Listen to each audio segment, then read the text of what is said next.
أعوذ بالله من الشيطان الرجيم.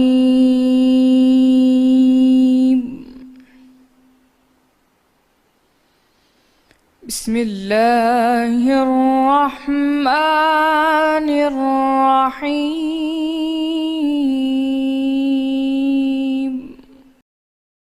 شروع اللہ کا نام لے کر جو بڑا مہربان نہایت رحم والا ہے۔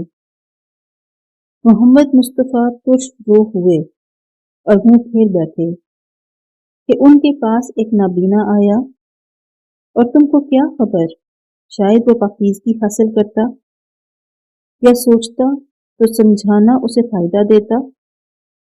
جو پرواہ نہیں کرتا اس کی طرف تو تم توجہ کرتے ہو، حالانکہ اگر وہ نہ سنورے تو تم پر کچھ الزام نہیں۔ اور جو تمہارے پاس دوڑتا ہوا آیا اور اللہ سے ڈرتا ہے اس سے تم بے رخی کرتے ہو۔ دیکھو یہ قرآن نصیحت ہے، بس جو چاہے اسے یاد رکھے۔ قابل ادب ورقوں میں لکھا ہوا جو بلند مقام پر رکھے ہوئے اور پاک ہیں، ایسے لکھنے والوں کے ہاتھوں میں جو سردار یا بڑے بزرگ اور نیکوکار ہیں۔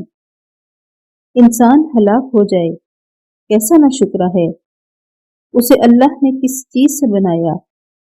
نطفے سے بنایا، پھر اس کا اندازہ مقرر کیا، پھر اس کے لیے رستہ آسان کر دیا، پھر اس کو موت دی، پھر قبر میں دفن کرایا، پھر جب چاہے گا اسے اٹھا کھڑا کرے گا۔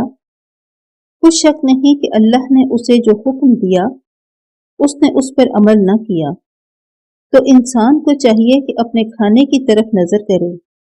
بے شک ہم ہی نے پانی برسایا، پھر ہم ہی نے زمین کو چیرا پھاڑا، پھر ہم ہی نے اس میں اناج اگایا اور انگور اور ترکاری اور زیتون اور کھجوریں اور گھنے گھنے باغ اور میوے اور چارہ، یہ سب کچھ تمہارے اور تمہارے چارپائیوں کے لیے بنایا۔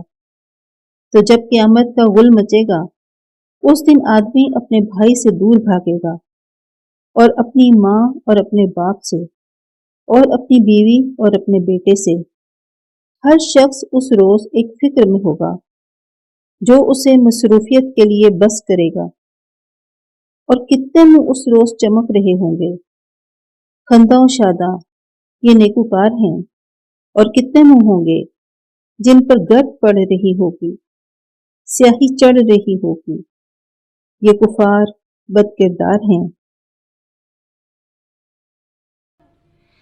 صدق اللہ